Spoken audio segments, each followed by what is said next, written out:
আসসালামু আলাইকুম। নামাজ হইতে পড়া হইতেছে 101। হযরত আনাস রাদিয়াল্লাহু হইতে বর্ণিত আছে যে নবী করিম সাল্লাল্লাহু আলাইহি ওয়াসাল্লাম ইরশাদ করিয়াছেন, কাতারগুলিকে সোজা করো, কারণ উত্তম রূপে নামাজ আদায় করার মধ্যে কাতারসমূহ সোজা করাও শামিল হইয়াছে। বুখারী। 102।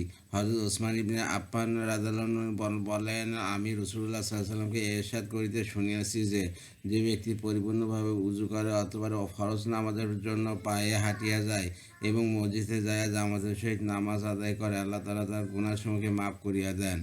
103। হযরত ওমর ইবনে খাত্তাব রাদিয়াল্লাহু আনহু বলেন, আমি রাসূলুল্লাহ সাল্লাল্লাহু আলাইহি ওয়াসাল্লামকে ইরশাদ করিতে শুনিয়াছি যে, আল্লাহ তাআলা জামাতের সহিত নামাজ পড়ার উপর খুশি হন। 104। হযরত আব্দুল্লাহ ইবনে মাসউদ রাদিয়াল্লাহু আনহু বর্ণনা করেন যে, রাসূলুল্লাহ সাল্লাল্লাহু আলাইহি ওয়াসাল্লাম ইরশাদ করিয়াছেন, একা নামাজ পড়া অপেক্ষা জামাতের সহিত নামাজ পড়া 20 গুণেরও বেশি ফজিলত রাখে। 105। হযরত আবু হুরায়রা রাদিয়াল্লাহু আনহু বর্ণনা করেন যে, রাসূলুল্লাহ সাল্লাল্লাহু আলাইহি ওয়াসাল্লাম ইরশাদ করিয়াছেন, মানুষের জামাতের সহিত নামাজ পড়া তার ঘরে এবং বাজারে নামাজ পড়া অপেক্ষা 25 গুণ বেশি সওয়াব রাখে। বুখারী।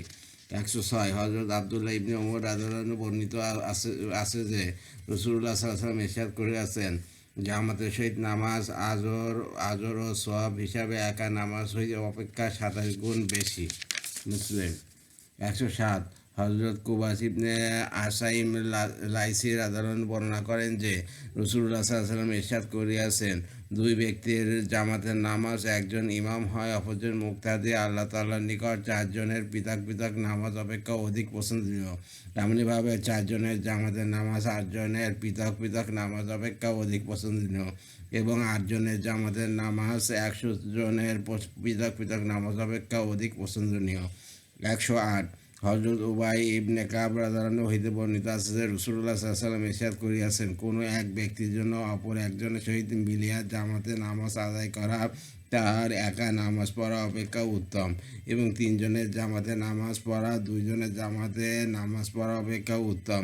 এমনিভাবে জামাতের মধ্যে যত লোকজন বেশি হয় তত আল্লাহ তাআলার নিকট অধিক প্রিয় হয়। আবু দাউদ।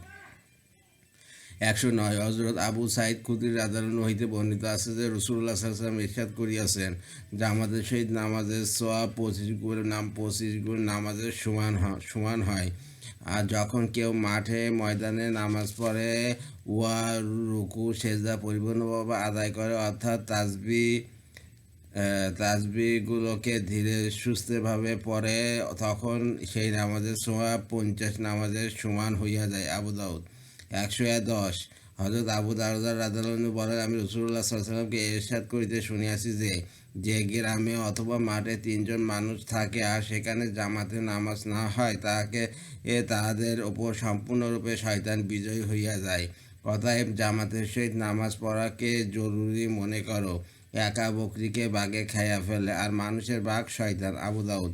111। হযরত আয়েশা রাদিয়াল্লাহু আনহার বলেন, যখন নবী করিম সাল্লাল্লাহু আলাইহি ওয়াসাল্লাম অসুস্থ হইলেন এবং তার কষ্ট বাড়িয়া গেল, তখন তিনি তার অন্যান্য বিবিগণের নিকট হইতে অনুমতি লইলেন যেন তার অসুস্থতার খেদমত আমার ঘরে করা হয়। বিবিগণ তাকে এই ব্যাপারে অনুমতি দিলেন। অথবা যখন নামাজের সময় হইল, তখন রাসূলুল্লাহ সাল্লাল্লাহু আলাইহি ওয়াসাল্লাম মসজিদে যাওয়ার জন্য দুই ব্যক্তির উপর ভর করিয়া এইভাবে বাহির হইলেন যে, দুর্বলতার দরুন তার পা মুবারক মাটির উপর হেঁচড়াইতেছিল। বুখারী। 112। হযরত ফাদালা ইবনে ওবায়েদ রাদিয়াল্লাহু আনহু হইতে বর্ণিত আছে যে, রাসূলুল্লাহ সাল্লাল্লাহু আলাইহি ওয়াসাল্লাম যখন নামাজ পড়াইতেন তখন কাতারে দাঁড়ানো কোনো আসহাবে সুফা অত্যাধিক ক্ষুধার দরুন পড়িয়া যাইতেন। এমনকি বহিরাগত গ্রাম্য লোকেরা তাহাদিগকে দেখিয়া মনে করিত, ইহারা পাগল। রাসূলুল্লাহ সাল্লাল্লাহু আলাইহি ওয়াসাল্লাম একদিন নামাজ শেষ করিয়া তাদের দিকে ফিরিয়া বলিলেন, তোমাদের জন্য আল্লাহ তাআলার নিকট যে সওয়াব রহিয়াছে, তাহা যদি তোমাদের জন্য জানা থাকিত, তবে উহা অপেক্ষা আরও অধিক অভাব অনটনে এবং অনাহারে থাকা পছন্দ করিতে। হযরত ফাদার রাদিয়াল্লাহু আনহু বলেন, আমি সেই দিন রাসূলুল্লাহ সাল্লাল্লাহু আলাইহি ওয়াসাল্লামের সঙ্গে ছিলাম। তিরমিজি। 113। হযরত ওসমান ইবনে আফফান রাদিয়াল্লাহু আনহু বলেন, আমি রাসূলুল্লাহ সাল্লাল্লাহু আলাইহি ওয়াসাল্লামকে এই ইরশাদ করিতে শুনিয়াছি যে, যে এশার নামাজ জামাতের সহিত পড়ে সে যেন অর্ধরাত্রি ইবাদত করিল, আর যে ফজরের নামাজও জামাতের সহিত পড়িয়া লয় সে যেন সারা রাত ইবাদত করিল। মুসলিম। 114 হযরত আবু হুরায়রা রাদিয়াল্লাহু আনহু হইতে বর্ণনা করেন যে রাসূলুল্লাহ সাল্লাল্লাহু আলাইহি ওয়াসাল্লাম ইরশাদ করিয়াছেন, মুনাফিকদের জন্য সর্বাপেক্ষা কঠিন হইল এশা ও ফজরের নামাজ। মুসলিম।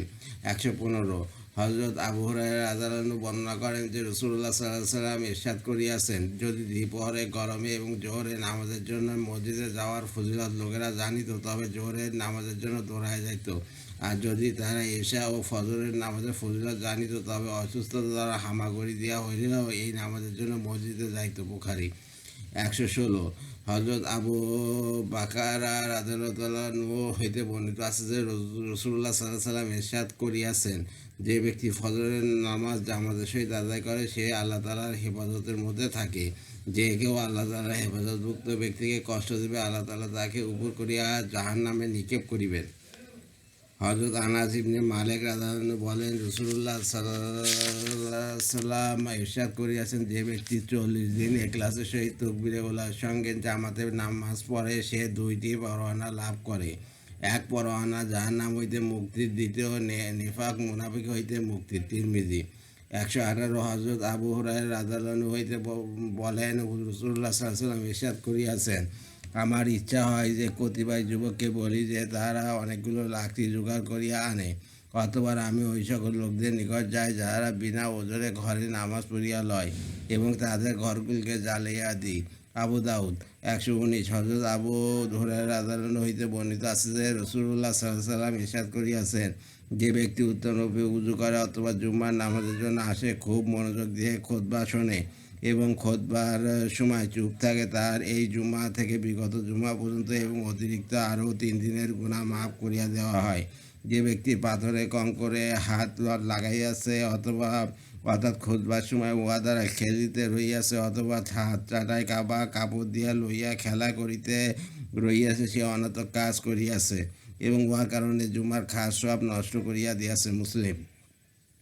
120 হযরত আবু আইয়ুব আনসারী রাদিয়াল্লাহু আনহু বলেন, আমি রাসূলুল্লাহ সাল্লাল্লাহু আলাইহি ওয়াসাল্লামকে ইরশাদ করিতে শুনিয়াছি, যে ব্যক্তি জুমার দিন গোসল করে এবং খুশবু থাকিলে উহা ব্যবহার করে, ভালো কাপড় পরিধান করে এবং তারপর মসজিদে যায় অথবা মসজিদে আসিয়া সময় থাকে তো নফল নামাজ পড়িয়া লয়, কাউকে কষ্ট দেয় না, অর্থাৎ লোকদের ঘাড় টপকাইয়া যায় না, তারপর যখন ইমাম খুতবা দেওয়ার জন্য আসেন তখন থেকে নামাজ শেষ হওয়া পর্যন্ত চুপ থাকে, অর্থাৎ কোনো কথাবার্তা না বলে, তবে এমন সময় এই জুম্মা হইতে বিগত জুম্মা পর্যন্ত গুনাহসমূহ মাফ হইয়া যাওয়ার কারণ হইয়া যায়।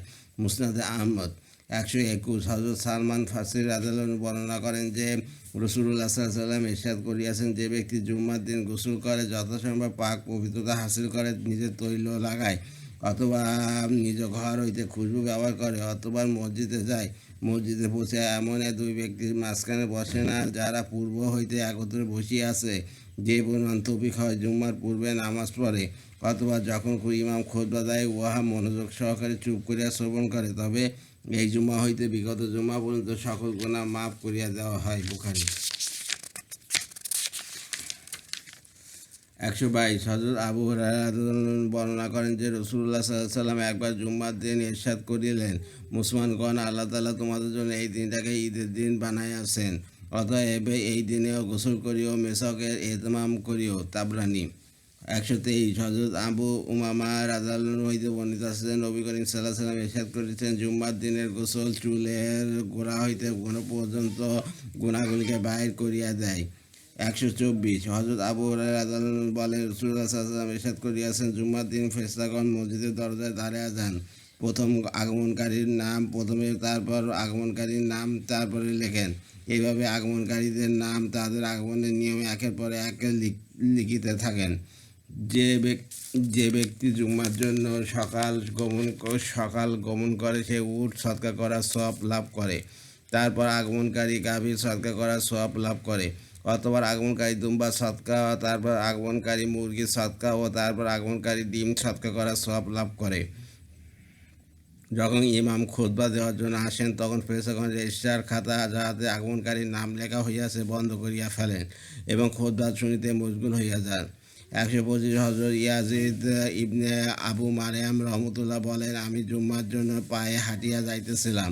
এমন সময় হজরত আবা ইবনে রাফে রহমতুল্লাহ সহিত আমার সাক্ষাৎ হইল। তিনি বলিতে লাগিলেন, তোমার জন্য সুসংবাদ, কারণ তোমার কদমগুলি আল্লাহর রাস্তায় আছে। হজরত আবু আব্বাস রাদিয়াল্লাহু তাআলা আনহুকে এইরূপ বলিতে শুনিয়াছি যে রাসূলুল্লাহ সাল্লাল্লাহু আলাইহি ওয়াসাল্লাম ইরশাদ করিয়াছেন, যার কদম আল্লাহর রাস্তায় ধুলাযুক্ত হয় তার সেই কদম দুজকের আগুনের ওপর হারাম। তিরমিজি। এই পর্যন্ত পড়া হইল মুনতাকাব হাদিসের নামাজ শরীফে পড়া হয়েছে। আমার চ্যানেল, ইউটিউব চ্যানেল রিপন কুলাস, ওইটাকে আপনারা সাবস্ক্রাইব করবেন, দয়া করে লাইক কমেন্ট শেয়ার দেবেন। আর রিপন কুলাস হচ্ছে আমার ফেসবুক পেজ, ওটাকে আপনারা ফলোতে রাখতে পারবেন। সবাই ভালো থাকবেন আর সুস্থ থাকবেন। আল্লাহ হাফেজ।